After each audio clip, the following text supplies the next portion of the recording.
America की मुखालिफत कैसे की? अमेरिकी सदर ट्रंप नाराज। अमेरिकी सदर ट्रंप ने ब्रिक्स ममालिक पर 10% इजाफी टैरिफ आयद करने की धमकी दे दी है। अपने सोशल मीडिया प्लेटफॉर्म पर जारी बयान में अमेरिकी सदर ने कहा कि जो मुल्क खुद को ब्रिक्स की अमेरिका मुखालिफ पॉलिसियों से हम आहंग करेगा उस पर 10% इजाफी टैरिफ लगेगा। ब्रिक्स की अमेरिका मुखालिफ पॉलिसी का साथ देने के मामले पर किसी मुल्क को छूट नहीं मिलेगी।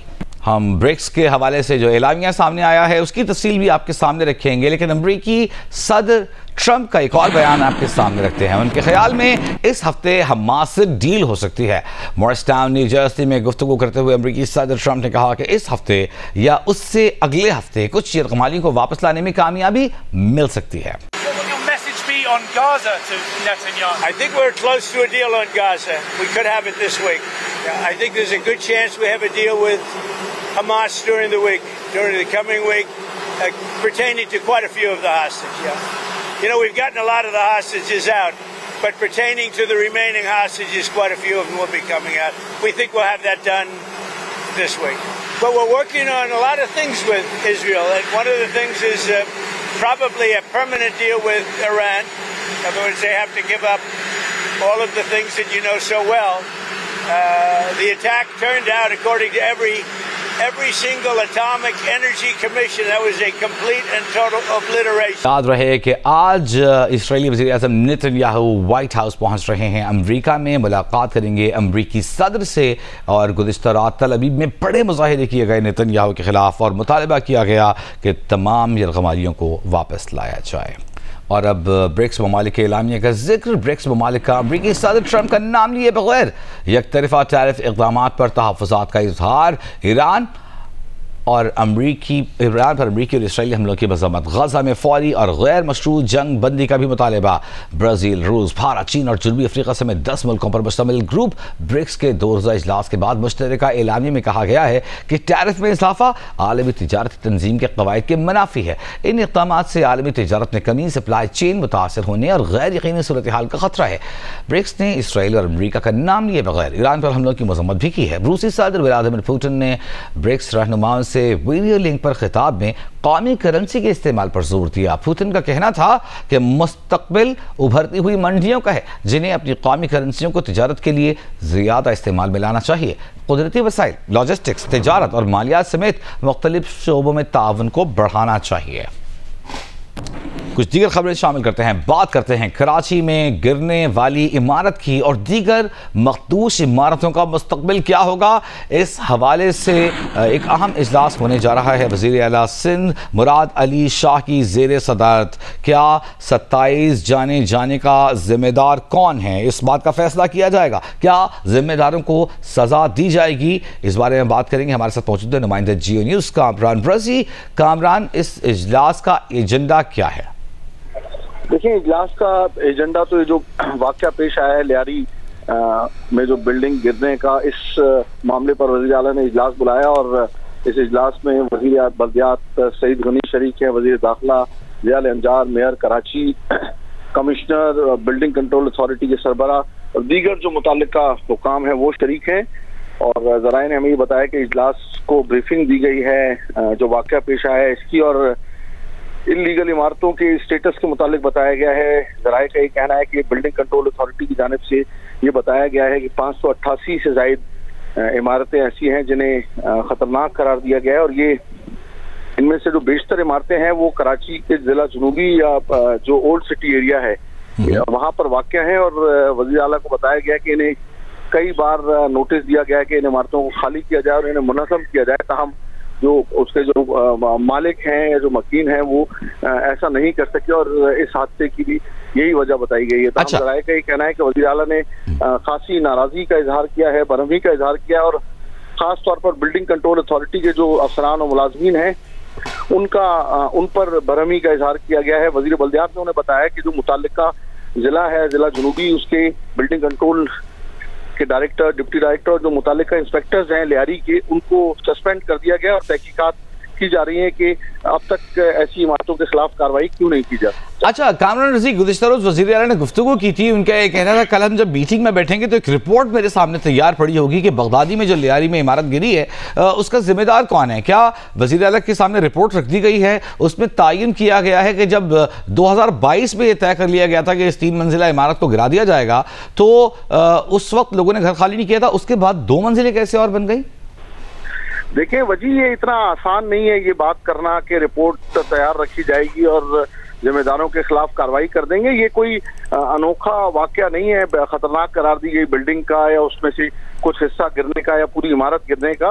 लियारी में मैंने आपको बताया कि सैकड़ों ऐसी बिल्डिंगें हैं और इस वक्त भी दर्जनों हमारे जराए बताते हैं कि बिल्डिंगें ऐसी हैं जो तैयार की जा रही हैं छोटे छोटे प्लॉट्स पर 80 गज, 70 गज या 100 गज के प्लॉट पर, यानी 2 मरला 2.5 मरला के प्लॉट्स पर भी 5-5, 6-6 मंजिला जो बिल्डिंग है वो तैयार की जा रही है। मिली भगत होती है, न सिर्फ पुलिस की मिली भगत होती है बल्कि जो बिल्डिंग कंट्रोल अथॉरिटी है उनकी मिली भगत के साथ ये मुनज़्ज़म तरीके से काम किया जा रहा है। तो ये तो बिल्कुल भी ऐसा नहीं है कि वज़ीर आला को आज कोई रिपोर्ट पेश की जाएगी और वज़ीर आला हुक्म दे देंगे और उसके बाद ये सारा सिलसिला रुक जाएगा। सबसे बड़ा हुकूमत के लिए मुश्किल मरहला तो ये है कि वो 588 इमारतें जिनकी निशानदेही की जा चुकी है कि जो खतरनाक करार दी गई है उनको किस तरह से खाली कराया जाएगा। उसमें हजारों मकीन हैं, उनकी मुतबादिल रिहाइश का क्या होगा और अगर ये इमारतें गिरा दी जाती हैं तो इनकी मिल्कियत का क्या फैसला होगा। क्या इसमें जो रहने वाले फ्लैट हैं या जो रिहायशी हैं वो मिल्कियत उनकी है या वो किराए पर हैं, उनको कहाँ मुंतकिल किया जाएगा। मुस्तकबिल में अगर ये इमारत गिरा दी जाएगी इसको किस तरह बना के और उनमें तकसीम किया जाएगा। तो एक पूरा इसके लिए लाहे अमल तरतीब देना है। ये कोई एक इजलास में तो नहीं हो सकता। इससे पहले भी कई इजलास हो चुके हैं इस तरह के और ये रिपोर्ट्स भी पेश की जाती रही है। असल तो मसला बिल्डिंग कंट्रोल अथॉरिटी का है जिसकी बुनियादी जिम्मेदारी है कि कोई ऐसी खतरनाक बिल्डिंग ना हो, उसमें लोग रिहाइश पजीर ना हो और ना ही बगैर नक्शे के अप्रूवल के बिल्डिंगें तामीर हों। लातादाद बिल्डिंगें हैं, हजारों की तादाद में। इस सिलसिले में सुप्रीम कोर्ट, हाई कोर्ट से कामरान रज़ी, बहुत शुक्रिया आपका, हमारे साथ मौजूद थे। और हमें खदशा है, वज़ीर आला से नवाज अली शाह ने बरहमी का इजहार तो किया है लेकिन ऐसा ना हो कि सिर्फ बरहमी के इजहार इजलास कमेटी खेल कर यह मामला ख़त्म कर दिया जाए। 555 इमारतें हैं सिर्फ लियारी में, ओल्ड सिटी एरिया कराची में, जो कि मखदूश करार दी गई हैं। मामला यही नहीं रुकता, 50 गज, 60 गज, 70 गज, 80 गज 2 मरले पर भी 5-5 मंजिला इमारतों की मंजूरी नहीं दी गई है लेकिन मिली भगत से तामीर हो रही हैं। और होता यह है कि सिर्फ सस्पेंशन और इंक्वायरी के नाम पर मामले को आगे बढ़ा दिया जाता है। उम्मीद करते हैं कि वज़ीर आला इस मामले को once and for all settle कर देंगे और जितना भी मुश्किल हो, once there is a will there is a way, जब चाह होती है तो राह निकल आती है। कराची के इलाके लियारी बगदादी में इमारत गिरने के अफसोसनाक वाक़े को 4 रोज़ गुजर चुके। 27 अफराद इस अफसोसनाक वाक़े में जान की बाजी हार गए थे। इलाके की फ़ज़ा सोगवार तो है ही लेकिन मुतासिर इमारत के अतराफ़ की मखदूश इमारतों के रिहायशी किसी अनजाने खौफ का शिकार हैं। शवाला असलम मज़ीद बता रही हैं। इस वक्त मैं उस मुकाम पर खड़ी हूँ जहाँ 4 रोज़ पहले एक 5 मंजिला जो इमारत थी वो ज़मीन बोस हो गई थी। लियारी बगदादी से इस वक्त हम आपको रिपोर्ट कर रहे हैं। ये जो मलबा है इस इमारत का वो यहाँ से साइड पर भी कर दिया गया है और इसके साथ ही यहाँ के जो अतराफ़ की जो इमारतें हैं वो भी इस पूरे सानिया के बाद खाली करवा दी गई थी। बिल्डिंग में उनके जो कीमती सामान हैं वो अब भी मौजूद हैं, वो यहाँ से वो ले जा नहीं सके हैं जिसकी वजह से वो भी काफ़ी ज़्यादा परेशान हैं। और जो सिंध बिल्डिंग कंट्रोल अथॉरिटी है उसकी तरफ से भी ये कहा गया है कि ये जो इमारतें हैं इनको भी गिरा दिया जाएगा। इस साने के हवाले से तो हम भी हिल गए हैं क्योंकि मैं 1-1.5 साल से अपनी बिल्डिंग का डेमोलिशन के लिए दरख्वास्त दे चुका हूँ। उस पर कोई काम, कोई अमल दरामद नहीं हो रहा है। सामान सारे मौजूद हैं तो उसके लिए कह रहे इंजीनियर आएंगे, चेकिंग वगैरह करेंगे, तो फिर फैसला होगा कि इसके सामान निकालने देंगे या इसको गिरा देंगे या इनको वापस बैठने देंगे अंदर। कुछ इलाका मकीन का कहना था कि इनको मुतादिद बार नोटिस भी दिया गया लेकिन कुछ का ये भी कहना था कि इनको कोई नोटिस नहीं मिला और अगर ऐसा नोटिस दिया भी तो उसका कौन सद्देबाब करने वाला था। किसी ने उनको कोई ऑल्टरनेट जगह फराहम नहीं की, लिहाजा वो मजबूर थे कि वो इसी जगह पर रहें और वही उनका मुकम्मल सरमाया थी। उधर सानिया है दरिया स्वात पर कमिश्नर मलकन डिवीजन ने अपनी रिपोर्ट में इंकशाफ किया था कि दरिया में तामीराती काम के बायस दरिया का रुख जुज़वी तौर पर मोड़ दिया गया था और उसके बाद अचानक पानी आने से नुकसान ज्यादा हुआ। तफसीलात महबूब अली से। जी बिल्कुल, कमिश्नर मलाकन डिवीज़न आबिद खान वज़ीर ने जो सूबाई इंक्वायरी कमेटी को रिपोर्ट पेश की है तो उसमें एक अहम नुकता ये भी था कि चूँकि दरिया स्वात में तामीराती काम हो रहा था तो इसलिए हिफाजत पुश्ते तामीर की जाती है तो उसके बाद पानी का रुख जो है ये दूसरी तरफ मोड़ दिया जाता है। लेकिन यहाँ पर अहम सवाल ये है कि इरीगेशन डिपार्टमेंट जो कि हिफाजत पुश्ते तामीर कर रही थी तो उसके लिए उन्होंने जुलाई, जून और मई का महीना जो है इसका इंतखाब क्यों किया। अहम बात यह है कि आमतौर पर इरीगेशन डिपार्टमेंट जो है जब वो हिफाजत पुश्ते तामीर करती है तो जब पानी का फ़्लो कम होता है यानी नवंबर, दिसंबर और जनवरी के महीनों में तो हिफाजत पुश्तों की तामीर मुकम्मल करती है। लेकिन अगर गर्मियों में जब ग्लेशियर ज़्यादा पिघलते हैं, जब हीट वेव ज़्यादा होता है और ऐसे में जब मानसून की बारिशें शुरू होती है तो ऐसे में जब पानी का फ़्लो ज़्यादा होता है तो इस मौके पर हिफाजत पुश्ते तामीर करना क्यों ज़रूरी समझा गया, ये अहम सवाल है जिसको ज़रूर उठाया जा रहा है। इस वक्त आप मेरे बैकग्राउंड में भी देख सकते हैं कि दरिया स्वात में जो पानी का फ्लो है अब वो तकरीबन नॉर्मल हो गया है। ताहम महकमा मौसमियात ने अलर्ट जारी कर दिया है कि मानसून के इस महीने में मज़ीद फ्लड जो है, मज़ीद सैलाब जो है उनके आने का खदशा ज़ाहिर किया जा रहा है। जी बहुत शुक्रिया महबूब आपका। और जिस रिपोर्ट का हम जिक्र कर रहे थे, कमिश्नर मलाकन डिवीज़न आबिद वज़ीर ने सानिया दरिया स्वात की तहकीक़ात के लिए कायम इंक्वायरी कमेटी के सामने पेश होकर अपनी तहरीरी रिपोर्ट जमा करवा दी है। शिबा हैदर से जानते हैं। जी शिबा। जी बिल्कुल, कमिश्नर मलाकन डिवीजन आबिद वज़ीर इंक्वायरी कमेटी के सामने पेश होकर इंक्वायरी कमेटी को अपनी तहरीरी रिपोर्ट जमा करा दी है। इंक्वायरी कमेटी ने मलाकन कमिश्नर से सवाल किया कि ऐसे वाक़या से बचने और सयाहत के फ़रोग़ के लिए मुस्तक़बिल में क्या होना चाहिए, तो कमिश्नर मलाकन ने जवाब दिया कि सयाहत एक अलग शोबा है, ये तहसील म्यूनसिपल एडमिनिस्ट्रेशन का काम नहीं। स्वात में सयाहत को अपर स्वात डेवलपमेंट अथॉरिटी को देखना चाहिए था। स्वात डेवलपमेंट अथॉरिटी सयाहती मकामात और सयाहों के बेहतर अंदाज में देखभाल कर सकती है। इंक्वायरी कमेटी ने कमिश्नर से फिर सवाल किया कि दरियाओं और नदी नालों में तोहयानी को पेश नजर जांचने के लिए क्या ऐसे इक़दाम होने चाहिए, तो उनका ये जवाब था कि अर्ली वार्निंग सिस्टम के लिए काम कर रहे हैं। गुलाम इसाक खान इंस्टीट्यूट और वर्ल्ड वाइड जो फंड की तरफ से रब्ता किया गया। उनका ये भी कहना था कि जदीद अर्ली वार्निंग सिस्टम जो है वो बनाए जा रहे हैं जिसको दरियाओं और नदी नालों पर नस्ब किया जाएगा। इंक्वायरी कमेटी ने कमिश्नर मलाकन से दोबारा सवाल किया कि 27 जून को क्या हुआ था, तो उनका ये जवाब था कि ज्यादा बारिशें से दरिया स्वात में ख्वाजाखेला के मकाम पर पानी की सतह जो थी वो 77,782 क्यूसेक तक पहुंच गई थी। होटल गार्ड ने सयाहों को दरियाओं में जाने से रोका, लेकिन वो होटल के पीछे की तरफ से गए। सयाहों के दरिया में दाखिल होने के बाद पानी की सतह जो है वो बढ़ गई थी, जिस पर सुबह 9:45 पर रेस्क्यू को कॉल किया गया। मुतलका हुकाम 20 मिनट बाद 10:05 पर वाक़ई की जगह पर पहुंचे। उनका ये भी कहना था कि 17 फंसे हुए जो सयाहों में 4 को उस वक्त ही रेस्क्यू कर लिया गया था, जबकि खराब मौसम से मुतालिक कई जो है अलर्ट मुतलका इदारों से मौसूल भी हुई थी। सैलाब के खतरात के पेश नजर मुतलका जो इदारे थे उनको पहले से अलर्ट किया गया था। जी बहुत शुक्रिया शिबा हैदर। थरपार के पहाड़ी इलाके कारुंझर में बारिशी पानी के रैले में बहकर डूबने वाले एक मकामी सयाह की लाश निकाल ली गई है, जबकि 10 को पुलिस ने रेस्क्यू कर लिया। पुलिस के मुताबिक इतवार के रोज़ नंगर पार करके कारुंझर पहाड़ पर सैर व तफरीह के लिए आने वाले 11 सयाह अचानक तेज़ बारिश में रैले में फंस गए, जिसमें 10 सयाहों को पुलिस ने रेस्क्यू कर लिया। एक सयाह बारानी पानी के डैम में डूब गया, जिसकी लाश आज अलग सबाह निकाल ली गई। पुलिस ने बताया कि इन 11 में से जाँ बहक शख्स समेत 3 का ताल्लुक कराची, जबकि 7 का ताल्लुक मिट्टी से था। लाश को नंगर पार कर अस्पताल लाया गया, जहां से कराची मुंतकिल किया जाएगा। पीपल्स पार्टी सिंध के जनरल सेक्रेटरी सेनेटर वक़ार मेहदी ने साबिक़ रुकने कौमी असम्बली अब्दुल सत्तार बच्चानी के इंतकाल पर अफसोस का इजहार किया है। अपने बयान में सेनेटर वक़ार मेहदी ने कहा कि अब्दुल सत्तार बच्चानी पीपल्स पार्टी के मुखलिस और वफादार सियासी कारकुन थे, जो पूरी ज़िंदगी पीपल्स पार्टी के नज़रिए पर काम कर रहे। सेनेटर वक़ार मेहदी की मरहूम अब्दुल सत्तार बच्चानी के साहिबजादे MNA ज़ुल्फ़िकार बच्चानी और दीगर अहले खाना से ताज़ियत। कहा, दुख की इस घड़ी में सोगवार ख़ानदान के गम में पीपल्स पार्टी बराबर की शरीक है। अल्लाह ताला मरहूम सत्तार बच्चानी को जन्नतुल फ़िरदौस में आला मक़ाम अता फरमाए।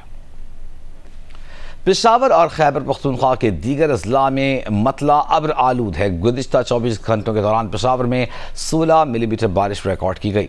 महकमा मौसमियात ने आइंदा 24 घंटों के दौरान पेशावर समेत खैबर पख्तूनख्वा के बेशतर अजला में बारिश की पेशगोई की है। तफसीलात फातिमा अमजद से। जी फातिमा। पेशावर में मतला मुकम्मल तौर पर अबर आलूद है।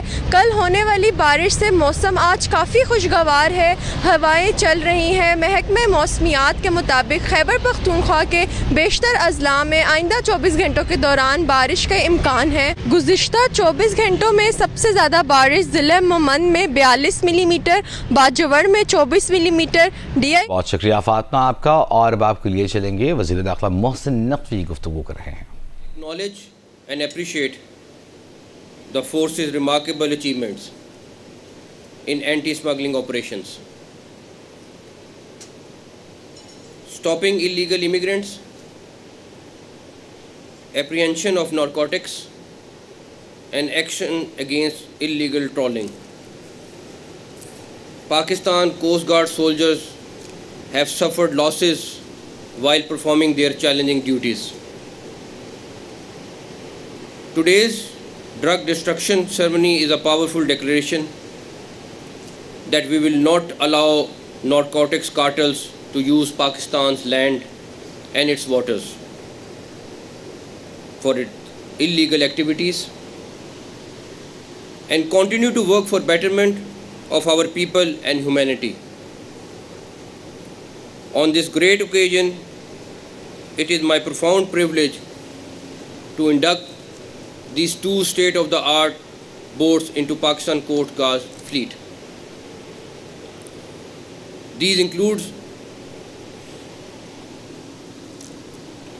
inductions will contribute to enhance reach and response of Pakistan Coast Guard across our customs waters. I have firm belief that if we equip our Coast Guards well, it can become a very powerful law enforcement agency, and we are working on it. With the help of the Prime Minister, we will be getting inshallah more boats for our Pakistan Coast Guards. The induction of new boats and support plans are part of these objectives. We honored that legacy by adding these boats with the names that represent the spirit of Pakistan founders. The first boat shall be known as RHIB Jinnah,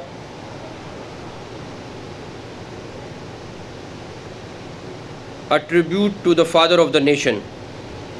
The second boat shall bear the name RHIB Iqbal, inspired by our national poet who dreamt for Pakistan independence. May these names inspire every officer and soldier of Pakistan Coast Guards to uphold the legacy of vision and wisdom they represent.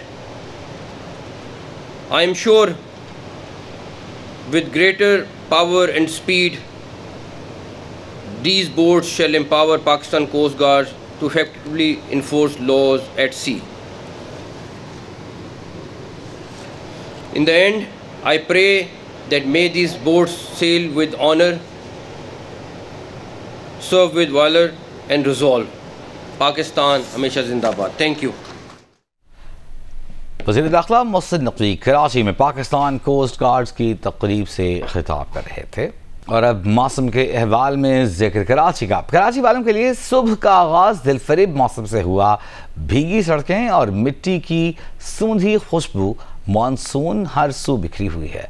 आइंदा आने वाले दिनों में मौसम कैसा हो सकता है, उनीबा ज़बीर शाह से जानते हैं। जी उनीबा। कराची वालों की आज सुबह का आगाज़ काफ़ी खुशगवार रहा, क्योंकि सुबह से ही कराची के बेशतर मकामात पर बूंदाबांदी और हल्की बारिश वक्फे वक्फे से हो रही है। इस वक्त भी हल्की बूंदाबांदी हो रही है। इस वक्त कराची पर बादल छाए हुए हैं। ये बादल हल्की बारिश या बूंदाबांदी तो ज़रूर बरसा सकते हैं, लेकिन तेज़ बारिश का फ़िलहाल कराची में इम्कान नहीं। जबकि कराची समेत सिंध की साहिली पट्टी पर आइंदा 2 से 3 रोज़ के दौरान हल्की बारिश और बूंदाबांदी का इम्कान मौजूद रहेगा। कराची में इन दिनों दिन के जो ज़्यादा दर्जा हरारत है वो 33 से 35 डिग्री सेंटीग्रेड के दरमियान रह रहे हैं, जबकि समुद्री हवाएं कराची में बहाल रहती हैं और शाम में भी कराची में काफ़ी खुशगवार रहती हैं। फ़िलहाल कराची में मानसून का कोई मजबूत सिस्टम आता हुआ नज़र नहीं आ रहा और महकमा मौसमियात के मुताबिक 15 जुलाई तक कराची में किसी तेज़ बारिश का इम्कान मौजूद नहीं है। लेकिन महकमा मौसमियात ने रवा मानसून में कराची समेत सिंध में मामूल से ज़ायद बारिशों की पेशेनगोई की हुई है। इलॉन मस्क ने कहा था अगर ट्रंप का बिग ब्यूटीफुल बिल पास हो गया तो उसे अगले ही रोज अमेरिका पार्टी का बना दी जाएगी और अब अमेरिका पार्टी बनाने का ऐलान इलॉन मस्क की जानिब से कर दिया गया है। रद्द अमल आया है अमेरिकी सदर ट्रंप का, कहते हैं कि इलॉन मस्क का नई सियासी जमात बनाना एक फजूल अमल है। इलॉन के सियासी जमात बनाने के सवाल पर ट्रंप ने कहा कि इलॉन ने तफरीह के लिए पार्टी बनाई है, उसे कोई कामयाबी मिलने का इम्कान नहीं। रिपब्लिकन पार्टी कामयाब है, डेमोक्रेट्स रास्ते से हट चुके, मगर फिर भी दो जमाती निज़ाम कायम है।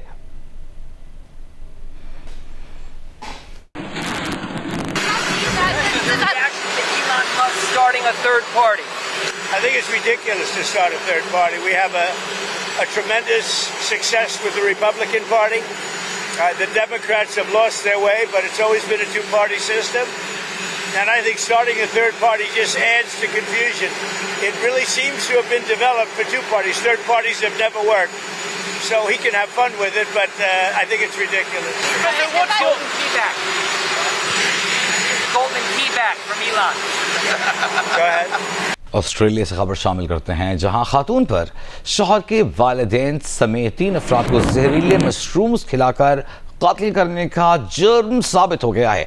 आज ऑस्ट्रेलियाई अदालत में ज्यूरी ने खातून को 3 अफराद के कत्ल के केस में कसूरवार करार दे दिया। एरिन पैटरसन ने जुलाई 2023 में अपने रिश्तेदारों को दावत पर बुलाया और जहरीले मशरूम्स खिला दिए, जिसके नतीजे में तीनों अफराद दम तोड़ गए। मशरूम मर्डर के नाम से मशहूर इस मुकदमे की कार्रवाई को दुनिया भर में इंतहाई तवज्जो से देखा गया। बहरुल काहिल में उठने वाले समुद्री तूफान डेनास की वजह से ताइवान में तूफानी बारिशें, 2 अफराद हलाक, 300 से ज़ायद जख्मी। समुद्री तूफान 220 किलोमीटर फी घंटे की रफ्तार से चलने वाली हवाओं के साथ ताइवान के जनूबी जजीरे से टकराया है। जनूबी ताइवान में तूफानी हवाओं के बायस सैकड़ों दरख्त जड़ से उखड़ गए, स्कूल्स और कारोबार बंद हैं। अहम खबर आपको देंगे, बल्दिया उज़्मा कराची ने शहर में मौजूद तमाम कब्रिस्तानों को रजिस्टर करने का फैसला किया है। तफसीलात देंगे सलमान सादत खान से। सलमान सादत खान, इतना पुराना शहर, कब से अनरजिस्टर्ड कब्रें और कब्रिस्तान यहाँ मौजूद हैं? बल्दिया उज़्मा कराची जाग गई है, क्या हुआ ये? जी देखिए, बिल्कुल मेयर कराची बैरिस्टर मुर्तज़ा वहाब ने सीनियर डायरेक्टर म्यूनिसिपल सर्विसेज को अहकामात जारी किए हैं कि जो शहर में 200 से ज़ायद जितने भी कब्रिस्तान हैं, चाहे वो प्राइवेट हैं या नहीं हैं, और उनको जो है वो रजिस्टर किया जाए, क्योंकि बल्दिया उज़्मा कराची के जो अपने मातहत कब्रिस्तान हैं उनकी तादाद सिर्फ 38 है और शहर में बताया जाता है कि 250 के लगभग जो है वो कब्रिस्तान है जो ऑपरेट कर रहे हैं। बल्दिया उज़्मा कराची के जो अपने कब्रिस्तान है उनमें जगह भी जो है वो मुकम्मल हो चुकी है और साथ ही साथ ये शिकायत भी मौसूल हो रही थी कि लोग जो है वो कब्रों के जो है वो इजाफी पैसे दे रहे हैं। तो मेयर कराची ने अब ये अहकामात जारी किए हैं कि 14,300 रुपए फी कब्र जो है वो सरकारी जो है वो निर्ख है वही दिया जाएगा और अगर कोई ज्यादा निर्ख ले तो उसके खिलाफ जो है वो कानूनी कार्रवाई होगी। साथ ही साथ जो है वो मॉडल कब्रिस्तान बनाने की भी जो है वो मेयर कराची ने हिदायत दी है कि शहर में जगह ढूंढी जाए और बताया जाता है कि सुरजानी और नॉर्दर्न बाईपास पर जो है वो जमीन जो है वो उसकी भी निशानदेही की गई है जहां पर जो है वो मॉडल कब्रिस्तान जो है वो तामीर किया जाएंगे। जी बहुत शुक्रिया। मेयर कराची बैरिस्टर मुर्तज़ा वहाब ने कहा है कि बल्दिया उज़्मा कराची तमाम शहर में मौजूद कब्रिस्तानों को अपनी तहवील में ले ले और फ़ी कब्र 14,300 के सरकारी निर्ख से कब्र के पैसे वसूल कर दिए जाएंगे, जिसके बल्दिया उज़्मा कराची को मिलेगा। खेलों की दुनिया का रुख करते हैं। Pakistani fast bowler Haris Rauf hamstring का शिकार हो गए। अमेरिका में 20 लीग खेल रहे थे। इज़रा के मुताबिक हारिस रऊफ को ग्रेड 1 हैमस्ट्रिंग इंजरी हुई है। उनके दौरे बांग्लादेश के लिए पाकिस्तान क्रिकेट टीम में शमूलियत के इम्कानात खत्म हो गए हैं। पाकिस्तान क्रिकेट टीम के दौरे बांग्लादेश में फास्ट बॉलर हारिस रऊफ की टीम में शमूलियत के इम्कान खत्म हो गए। हारिस रऊफ इन दिनों अमेरिका में T20 लीग खेल रहे थे, जहां वो हैमस्ट्रिंग इंजरी का शिकार हो गए। उनकी टीम सैन फ्रांसिस्को यूनिकॉर्नर के मुताबिक हारिस लीग के बकिया मैचेस के लिए दस्तयाब नहीं। पाकिस्तान क्रिकेट टीम को रवा माह बांग्लादेश में 3 T20 मैचेस की सीरीज खेलनी है।